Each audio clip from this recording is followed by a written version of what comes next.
सरकार है, सरकार है। जय हिंद साथियों, आज हम लोग जिस मुद्दे पे बात करने आए हैं वो लोकतंत्र से संबंधित है। सवाल ये है, क्या सच में लोकतंत्र मूर्खों का शासन है? तो इसको समझने के लिए हम लोग थोड़ा सा चलते हैं, प्रयास करते हैं इसको समझने का। बर्टन रसेल नाम के एक बहुत बड़े विद्वान हुए, वो लोकतंत्र को बहुत सपोर्ट करते थे। उनके अनुसार से वर्तमान विश्व में जो शासन व्यवस्थाएं मौजूद है, जो शासन प्रणाली मौजूद है, उसमें सबसे बेहतर वो लोकतंत्र को मानते थे। इसका कारण था कि लोकतंत्र जो शासक है उसको तानाशाह होने से रोकता है, लोगों को समान अधिकार देता है, भेदभाव को खत्म करता है और शासन में जनता की भागीदारी को सुनिश्चित करता है। तो इसके वजह से वो लोकतंत्र को सपोर्ट करते थे। लेकिन कुछ समय के बाद ऐसा हुआ कि बहुत सारे देशों में जो संसद थी, जहाँ पे राजनेता पहुंचते थे और कानून बनाते थे, और जो कार्यपालिका होती है वो उसको लागू करती है, तो इस प्रकार से जो विधायिका थी जहाँ पे कानून बनते थे, वहाँ पे धीरे धीरे ऐसे लोग पहुंचने लगे जिसमें अपराधी प्रकृति के लोग थे, चोर गुंडे, बलात्कारी, दबंग टाइप के लोग पहुंचने लगे। तो इससे क्या हुआ कि विधायिका के अंदर अनहोनी घटनाएं होने लगी।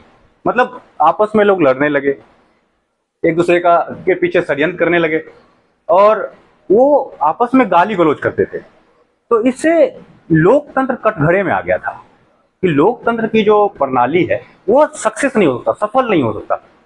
तो फिर लोगों ने बर्टन रसेल को पकड़ा और उन्होंने उनसे कहा, आपका तो लोकतंत्र विफल हो गया।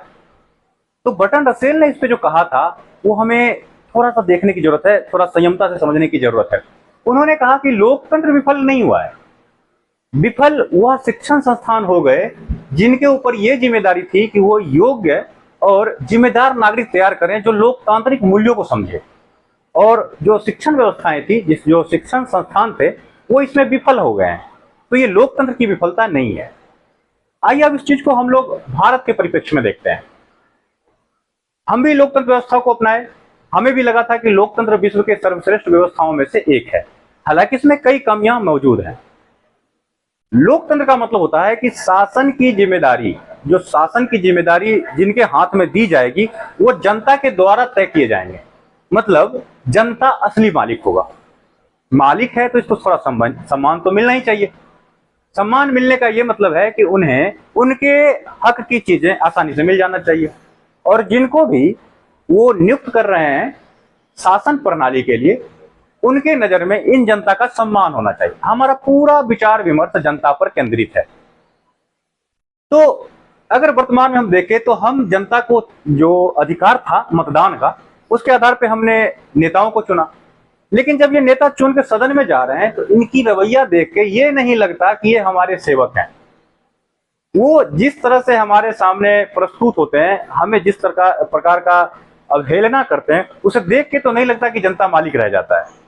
हम जिस तरह के नेताओं को चुन रहे हैं वर्तमान में, उनको देख के आपको आश्चर्य होगा कि ये हमारे सेवक हैं।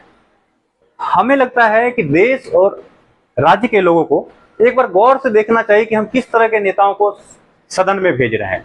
आप खुद ही देख लीजिए। हम लोगों का भाषा ही है। हाँ। एक भाई बोलते ना, है रे बहन चोद, है मादर चोद, ये सब भाष्य है। किसी को गाली फाली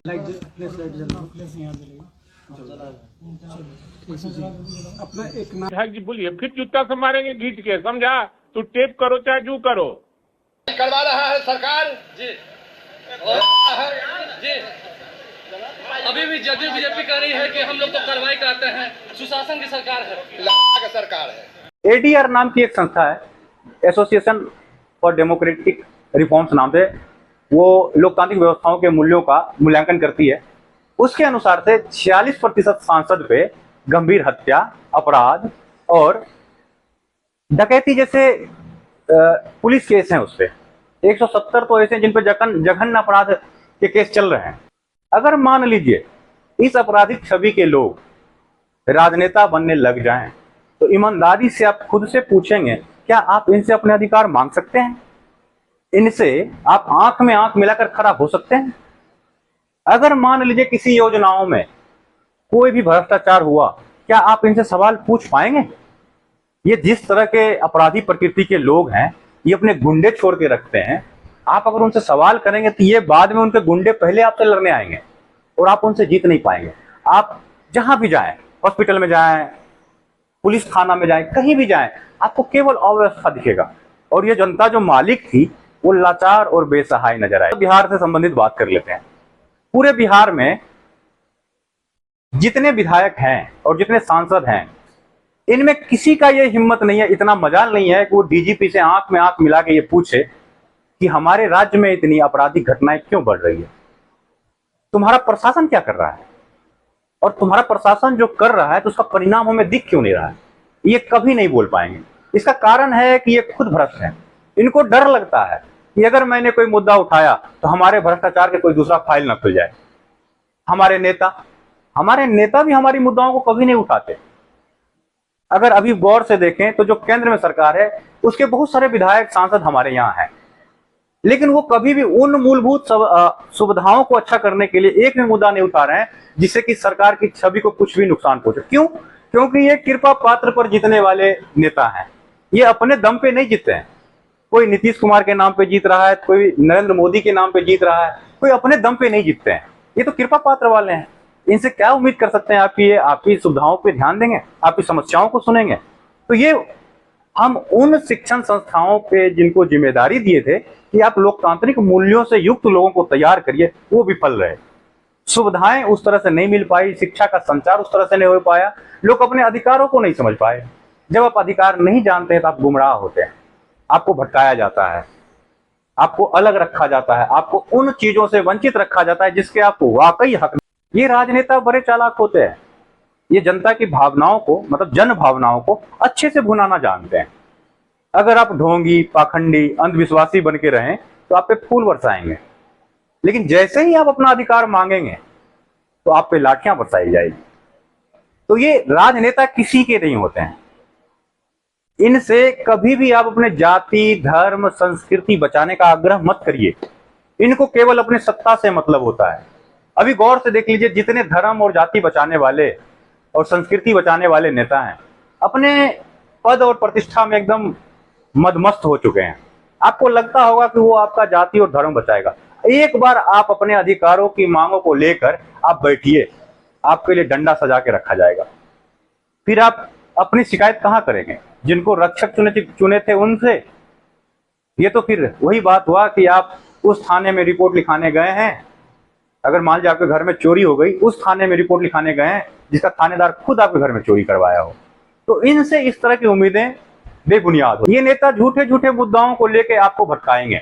जैसे एक उदाहरण के रूप में आप गौर करिएगा, जब 15 दिवस और 26 जनवरी होता है, स्वतंत्रता दिवस और गणतंत्र दिवस जब हम मनाते हैं, तो गौर से देखिएगा कि उस दिन पाकिस्तान से संबंधित बहुत सारे फिल्म चलाए जाते हैं और उसमें दिखाया जाता है कि हमने पाकिस्तान को कैसे क्या किया, पाकिस्तान हमारे पीछे था, हमने ऐसे किया वैसे किया, और हमको भी लगता है पाकिस्तान को गाली देके हम देशभक्त हो जाएंगे।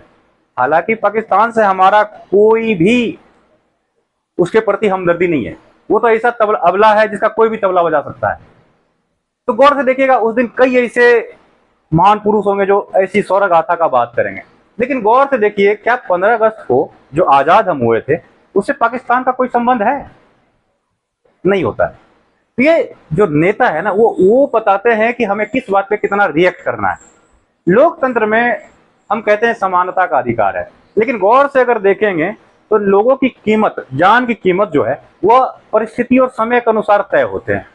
जैसे अगर मान लीजिए किसी आदमी की हत्या किसी पाकिस्तानी के द्वारा कर दी जाती है, तो उस समय देश में जो माहौल बनेगा वो सबसे भयानक माहौल बनेगा। लोगों के खून उबल जाएंगे।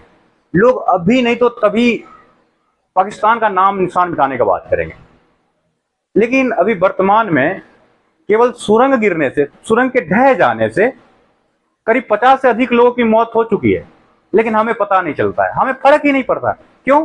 क्योंकि उसमें राजनेता के लोग थे, उसमें बड़े बड़े अधिकारी इन्वॉल्व थे। जो आईटी सेल है वो उसको जनता तक पहुंचने नहीं दिया। तो हमें उन भावनाओं को प्रबल करवाया जाता है जिससे वोट की राजनीति की जा सके।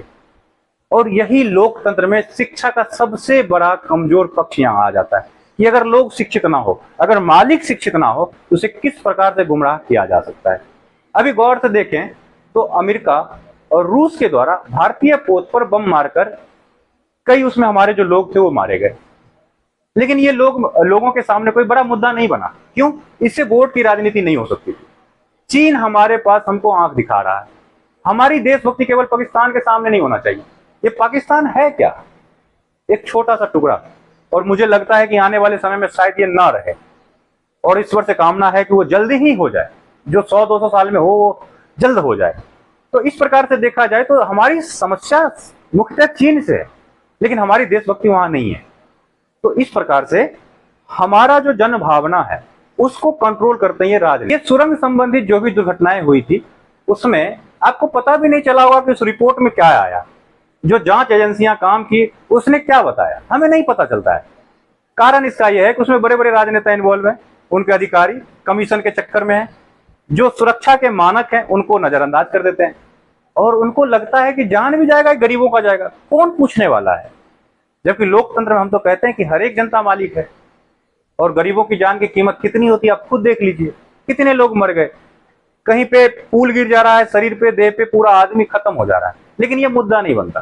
कभी हम ये नहीं पूछते कि ऐसा हो क्यों गया, हम सवाल ही नहीं पूछते। सवाल पूछने की जो टेंडेंसी होती है आम जनता का, हम उसे नहीं पूछ रहे हैं, हम फालतू चीजों में खुश हो जा रहे हैं। कभी कोई मंदिर के नाम पे, कभी कोई मस्जिद के नाम पे, कभी कोई जाति के नाम पे, कोई धर्म के नाम पे हमें बरगला देता है। वर्तमान में देखिए महाराष्ट्र में मराठी भाषा को लेके बाकी जगह के लोगों को परेशान किया जाता है। 2 दिन पहले का घटना है, आपको पता होगा कि जब वहां पे बिहार और उत्तर प्रदेश बंगाल के लोगों को काटा गया था, और ये वही लोग हैं जो धर्म की बात करते थे। क्या हम उस धर्म के नहीं थे जिसका वो बात करते थे? क्या उनका धर्म समय समय पे बदल जा रहा है? हम तो धर्म के बारे में ऐसा सुनते हैं कि ये तो सर्वकालिक है, ये संसार जब ना था तब भी वो धर्म था, और ये संसार जब नहीं रहेगा तो भी वो धर्म रहेगा। लेकिन ये धर्म किसी राजनेता का नहीं होता है, ये धर्म वो है जो स्वच्छ रूप में चिदानंद रूप का बात करता है। और दबंग नेता देश को बर्बाद कर ही रहे थे कि पीछे से आवाज आता है सिविल सर्वेंट्स का, थोड़ा और आगे आइए हम आगे खड़े हैं। ये सिविल सर्वेंट्स के लोग वो होते हैं, ये सिविल सेवक, मतलब इसको कहते हैं लोक सेवक, जनता के सेवक। लेकिन ये केवल कहने के सेवक हैं, आप इनको सेवक समझने की भूल कभी मत करिएगा। ये जब एग्जाम देते हैं, जब परीक्षा देते हैं, तो ये भ्रष्टाचार पे बहुत बड़े बड़े लेख लिखते हैं, बहुत अच्छा अंक भी आता है इनको। फिर उस पर बहुत अच्छे से ये भी लिखते हैं कि गरीबी कैसे कम कर देंगे हम, जनता के प्रति उनका कर्तव्य क्या है। ऐसा वो अपने आप को वहां पे प्रेजेंट करते हैं जैसे लगता है ये तो देव मानुष है। लेकिन जैसे ही उनको पद मिलता है, पद मिलते ही आश्चर्य होता है, ये तो कालनेमी है, जो ईश्वर की भेष में राक्षस है। और इनसे कभी गौर से देखिए तो ये आम आदमी को कीड़े मकोड़ों से भी कम समझते हैं। कभी इनके ऑफिस में जाइए, इनका आवाज रहेगा, ऑफिस में कैसे घुस गए, अरे भगाओ इसको बाहर, मारेंगे थप्पड़ ठीक कर देंगे, तुमको ये कर देंगे, तुमको वो कर देंगे। ये बात कम और गालियां ज्यादा देते हैं। माधव चोर मार के फाड़ देंगे, वहां पे हम सब पे केस करेंगे। 2 दिन पहले तो पति दारू पी के माधव चोर मरल था, तो बेटा का फोन किया तो लेके। मुझे लगा था कि नीचे के जो लोग हैं वो करप्ट ज्यादा है, तो फिर मुझे लगता था कि जो नीचे के लोग करप्ट हैं तो ऊपर के लोग कर क्या रहे हैं। तो जब गौर से मैंने देखा तो मुझे यही लगा ऊपर से नीचे तक कम और समस्या वही है।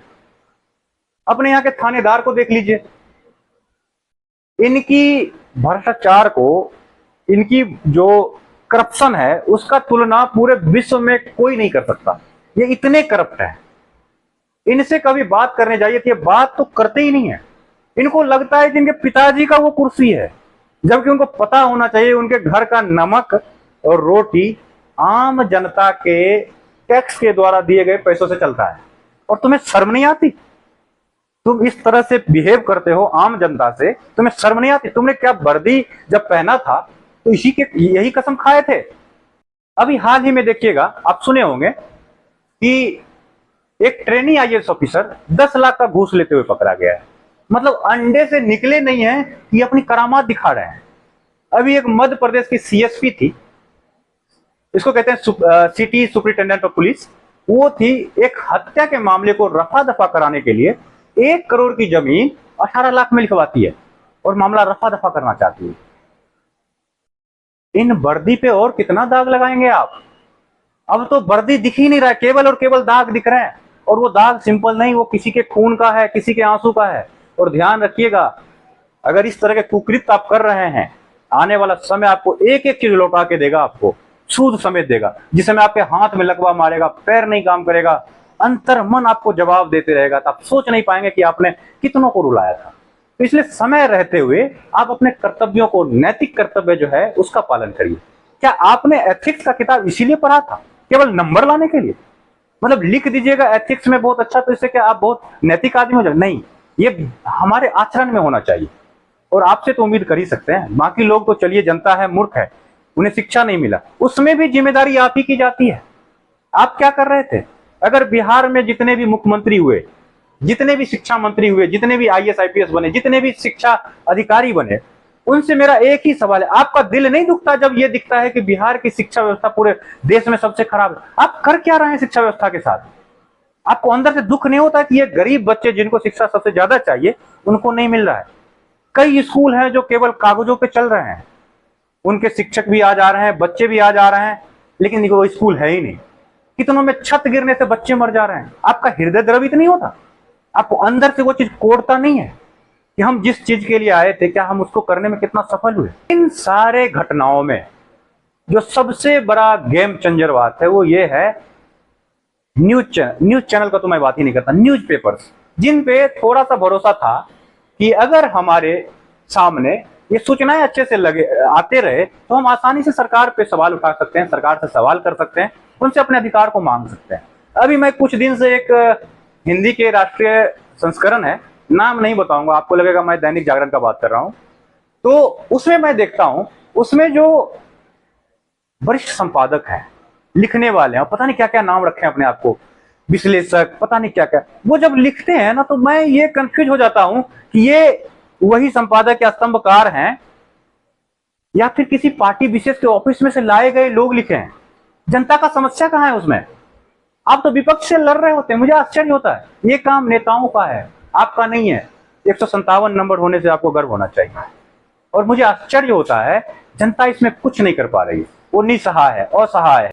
इन सारी समस्याओं को देखते हुए मुझे एक चीज लगता है, आप लोगों से एक विनम्र निवेदन है, हमारा विनम्र निवेदन है कि आप सरकार से कुछ मत मांगिए, न रोटी मांगिए, न कपड़ा मांगिए, न मकान मांगिए, न ही धर्म की रक्षा करवाइए, न संस्कृति की रक्षा करवाइए, न भाषा के लिए लड़िए, न ही क्षेत्र का बात करिए, न ही किसी चीज का फालतू का बात मत करिए। आप केवल और केवल उनसे ये कहिए कि हमें उच्च कोटि का गुणवत्तापूर्ण शिक्षा दे दीजिए, बाकी मैं खुद का देख लूंगा, मैं रोटी भी ले आऊंगा, मैं घर भी बनाऊंगा और मैं अपने धर्म की रक्षा स्वतः कर लूंगा। और ऐसा कौन सा धर्म है जिसकी रक्षा करने की बात आप करते रहते हैं? कौन सा धर्म? और जो धर्म है सदा सनातन है, उसको कौन मिटा सकता है? इन भ्रष्ट व्यवस्थाओं में आमूल परिवर्तन करना होगा। इसलिए हम आप सबको वापस आना होगा। हो सकता है कि हमारा और आपका राजनीतिक विचार अलग होगा, हम लेकिन किसी राजनीतिक विचारों से क्यों बंधे? हम तो मालिक हैं, लेकिन मालिक पे इतना अत्याचार, ऑफिसर्स गाली दे रहे हैं, राजनेता धमकी दे रहा है, कुछ भी बोल दे रहा है। तो ये इसके इन व्यवस्थाओं के बदलाव के लिए हम सबको एक जगह आना होगा और एक स्वर में आवाज मुखर करना होगा कि हमें बदलाव चाहिए, हमें भ्रष्टाचार से बदलाव चाहिए, हमें भ्रष्टाचार में हो रही जितनी भी अनदेखी बातें हैं उन सब में बदलाव चाहिए। हमें एक ऐसा स्वच्छ और सुंदर और पारदर्शी व्यवस्था चाहिए जिसमें सबके साथ न्याय हो। जिस उम्मीद से हमने लोकतंत्र को अपनाया था वो लोकतंत्र सच में लोकतंत्र होता हुआ दिखे, ऐसा नहीं कि केवल वोट के लिए लोकतंत्र दिखे। सारी तमाम समस्याओं के बावजूद आज भी हमें गर्व है कि हमारी व्यवस्था लोकतांत्रिक व्यवस्था है। मेरे इन बातों से अगर किसी भी प्रशासक या अधिकारी को किसी तरह से दुखी लगा हो या बुरा लगा हो, आप समझ जाइएगा कि मेरा बात सही जगह पहुंच गया है। और हम जनताओं से यही कहना चाहते हैं, आप तो देश के मालिक हैं, आपके साथ कोई बदतमीजी करे तो उन्हें बताइए मालिक क्या होता है। पुराने जमाने में जब राजा हुआ करते थे तो राजा सर्वे सर्वा होते थे, उनके अंदर सारी शक्तियां केंद्रित होती थी, वो सारी शक्तियों का उपभोग करते थे। वो अपने नीचे कई अधिकारी नियुक्त करते थे जो सेवक होते थे। आपको लगता है कोई सेवक उसको आंख दिखा देता? मैं दावे के साथ कहता हूं वो राजा उसका आंख बाहर खींच लेता, आंख निकाल लेता उसे। इतना मजाल नौकर का। हम देखिए कहां अटक गए हैं। तो चलिए हम अपनी बात को यहीं खत्म करते हैं और आपसे उम्मीद करते हैं कि इसी तरह से जागरूक रहिए और देश के विकास में योगदान करिए। धन्यवाद।